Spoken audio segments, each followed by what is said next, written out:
Very good morning. Travel with Kuntal চ্যানেলের নতুন একটা বেড়ানোর গল্পে আপনাদের সবাইকে স্বাগত। আজকে 14ই ফেব্রুয়ারি 2026 আর আগামীকাল অর্থাৎ 15 তারিখ মহাশিবরাত্রি। তো এই মহাশিবরাত্রি উপলক্ষে আজকে আপনাদের সন্ধান দেবো দক্ষিণ 24 পরগনার এক বহু প্রাচীন এবং প্রসিদ্ধ শিব মন্দিরের। হ্যাঁ, দক্ষিণ 24 পরগনার জাগ্রত বাবা বড় কাছারির মন্দিরে আজকে আমরা যাব পুজো দিতে। তো চলুন, খুব সুন্দর একটা বেড়ানোর গল্প আসতে চলেছে, সবাই সঙ্গে থাকবেন। আজকে এই জার্নিতে কিন্তু আমি একা নই, আমার সঙ্গে পুজো দিতে যাচ্ছে অনিন্দিতা আর টিনটিন।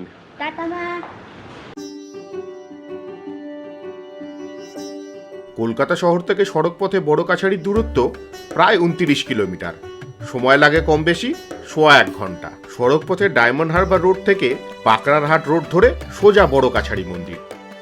আর ট্রেনে আসতে হলে শিয়ালদা সাউথ সেকশন থেকে ট্রেন ধরে ওখান থেকে পৌঁছাতে হবে কোমাকাটা মারু বজবজ। আর সেখানে নেবে সবচেয়ে বুদ্ধিমানের কাজ হবে ডাইরেক্ট অটো রিজার্ভ করে একবারে সোজা বাবা বড় কাছারির মন্দির। আর যদি শেয়ারে আসতে চান তাহলে অবশ্যই ব্রেক জার্নি করে আসতে হবে। সেক্ষেত্রে আপনাকে স্টেশন থেকে পৌঁছাতে হবে চড়িয়াল মোড়। চড়িয়াল মোড় থেকে আবার অটো ধরে বাকরারহাট, আবার বাকরারহাট থেকে মন্দির। আর হাওড়া স্টেশন থেকে আসতে হলে লঞ্চ পার হয়ে বাবুঘাট, বাবুঘাট থেকে 75 নম্বর বাস ধরে সোজা বাকরারহাট, আর সেখান থেকে টোটো বা ভ্যান। এই সামনে ঠাকুরপুকুর বাজার, আর ওই হলো ঠাকুরপুকুর মেট্রো। ঠাকুরপুকুর মেট্রোর ঠিক সামনেই বিবেকানন্দ কলেজ। ওখানে যে অটো স্ট্যান্ড আছে, ওই অটো স্ট্যান্ড থেকে কিন্তু আপনারা বড় কাছারি যাবার অটো পেয়ে যাবেন। ভাড়া পার হেড 30 টাকা।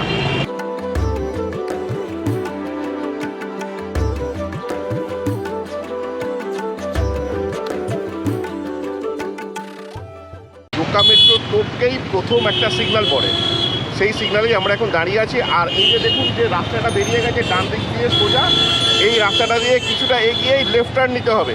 নিলেই সোজা যে রাস্তাটা আছে ওই রাস্তাটা দিয়েই কিন্তু আমরা পৌঁছে যাব বড় কাছারি মন্দির। বাবা বড় কাছারির মন্দিরটি অবস্থিত দক্ষিণ 24 পরগনার চিকুরবেড়িয়া গ্রামে।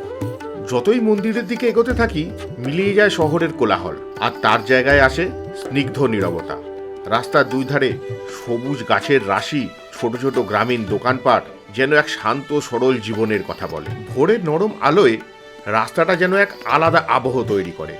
মাঝে মাঝে ছোট চায়ের দোকান, কিছু মানুষজনের চলাফেরা, সাইকেল ও মোটর বাইকে গ্রামের মানুষজন, সব মিলিয়ে এক চিরচেনা গ্রাম বাংলার ছবি। পথ যতই এগোয় ততই অনুভব করা যায় মন্দিরকে ঘিরে ভক্তি আর ঐতিহ্যের আবেশ। বড় কাছারি মন্দিরের এই গ্রাম শুধু একটি ধর্মীয় স্থান নয়, এটি মানুষের বিশ্বাস ও সংস্কৃতির কেন্দ্রবিন্দু। এই রাস্তায় যাত্রা শুধু গন্তব্যে পৌঁছানো নয়, বরং প্রকৃতি, মানুষ আর গ্রাম বাংলার সহজ জীবনের এক একাত্ম হয়ে যাওয়ার অভিজ্ঞতা। মন্দিরে ঢোকার মুখেই সমস্ত পুজো সামগ্রীর দোকানগুলো আছে। আর একটা জিনিস হচ্ছে, এখানে যতগুলো দোকান আছে ঢোকার মুখে সব জায়গায় পার্কিংয়ের ব্যবস্থা আছে, আর দোকানের সাথে অবশ্যই বিশ্রাম নেবারও জায়গা রয়েছে।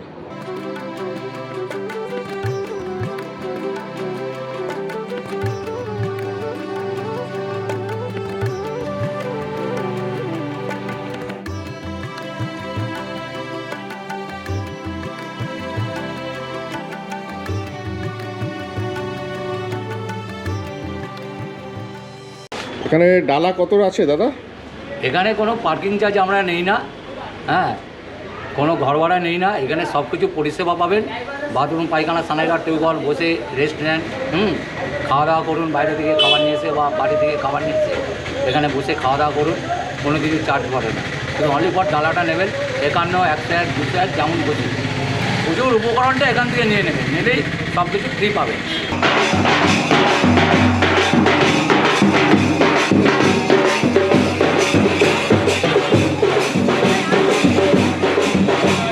মন্দির যাওয়ার মুখে প্রচুর উপহার সামগ্রীর দোকান আছে। এখান থেকে যাওয়ার সময় প্রিয়জনের জন্য কিন্তু অনেক কিছু নিয়ে যেতে পারেন স্মৃতি হিসেবে। আর এই মন্দির খোলা থাকে প্রত্যেক দিন সকাল 6টা থেকে সন্ধ্যে 7টা অবধি। আর মঙ্গলবার আর শনিবারই সবচেয়ে বেশি ভিড় হয়। আর বিশেষ করে শিবরাত্রি এবং শ্রাবণ মাসে প্রচণ্ড ভক্তের সমাগম হয় এই মন্দিরে।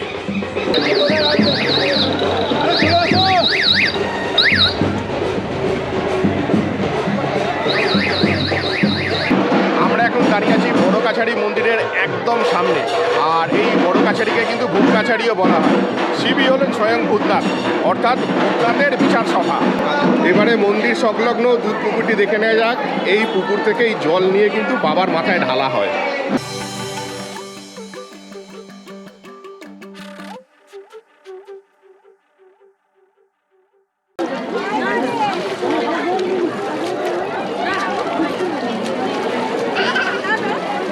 মাকে একবার বলিস নিতে আমার কথা না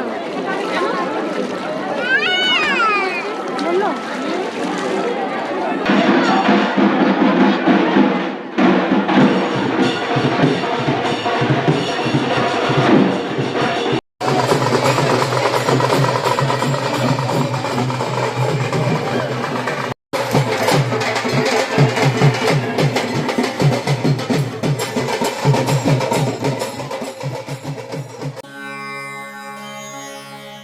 এই মন্দির সম্পর্কে যেটা শোনা যায়, তখন সন 1740 বাংলার নবাব আলীবর্দী খানের সাথে মারাঠা বর্গীদের সেই সময় যুদ্ধ লাগে। সেই সময় স্থানীয় বহু মানুষ এই স্থানে এসে আশ্রয় নেন। কিছুদিন পরে সেখানে এক সিদ্ধ পুরুষ আসেন। শোনা যায় বেশ কিছু তার অলৌকিক শক্তি সাধারণ মানুষের অনেক উপকার করে। সেই সময় থেকেই মানুষের ধারণা হয় তিনিই হলেন স্বয়ং ভূতনাথ। কালের নিয়মে উনি দেহত্যাগ করার পর এই স্থানেই ওনাকে সমাধিস্থ করা হয়। এরপর তার সমাধিস্থ স্থান থেকেই একটি অশ্বত্থ গাছের জন্ম হয়। সেই গাছের নিচেই মানুষজন শিবলিঙ্গ প্রতিষ্ঠা করে ও পুজো শুরু করে এবং তাদের মনস্কামনা জানায়। এবং শোনা যায় অদ্ভুতভাবেই সেই সব মনস্কামনাগুলি পূরণ হতে থাকে। বহু দূর দূরান্ত থেকে ভক্তরা আসে নিজেদের মনস্কামনা জানিয়ে পুজো দিতে। তারা এক ছোট্ট কাগজে তাদের প্রার্থনা লিখে মন্দিরের গায়ে বেঁধে দিয়ে যায় এবং মনস্কামনা পূরণ হলে পুজো দিয়ে যায়। বিশেষ করে নিঃসন্তান দম্পতিরা এখানে এসে মানত করে আর সন্তান লাভের পর সন্তানকে এখানে এনে পুজো দিয়ে যান। পুত্র সন্তান হলে মাটির গোপাল আর কন্যা সন্তান হলে মাটির সীতা দিয়ে পুজো দিয়ে যায়। 1978 সালের বন্যায় এই অশ্বত্থ গাছটি ব্যাপকভাবে ক্ষতিগ্রস্ত হয় এবং তারপর ভক্তদের ইচ্ছায় নতুন করে অশ্বত্থ গাছ বসিয়ে এবং তার তলায় এই গোলাকার বেদি করে ঠাকুরের পুজো আবার শুরু হয়। মন্দিরের ভিতরের বিগ্রহ দেখানোর নিয়ম নেই বলে আপনাদেরকে দর্শন করাতে পারলাম না, তবে বাবার দর্শন করতে হলে অবশ্যই সশরীরে এই স্থানে আসবেন।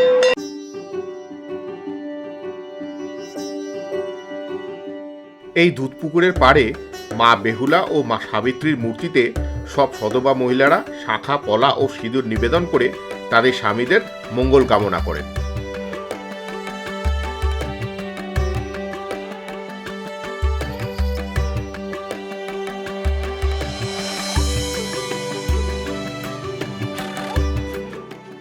আজকে শনিবার আর শিবরাত্রির আগের দিন প্রচুর ভক্তের সমাগম হয়েছে আজকে এই বড় কাছাড়ি মন্দিরে। যে সমস্ত দম্পতিরা মানত করার পরে সন্তান লাভ করেন তাদের সন্তানদের এই পুকুর পাড়ে এনে স্নান করিয়ে সাজিয়ে বাবার কাছে পুজো দিতে নিয়ে যাওয়া হয়।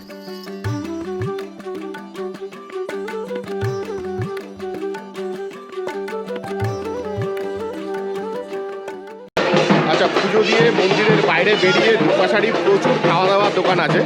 আপনারা যদি চান তো এখান থেকেও টিফিন করে নিতে পারেন।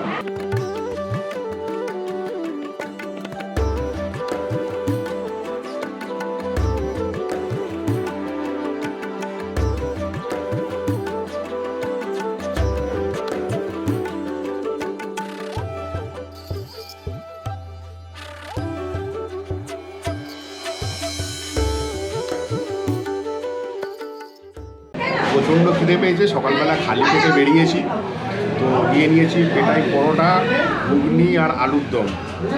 এইসব জায়গায় এসে নিরামিষ এই সমস্ত খাবার কিন্তু মজাই আলাদা, বেশ ভালো। খাওয়া দাওয়াটা করে নিই, তারপরে আবার দেখা হচ্ছে।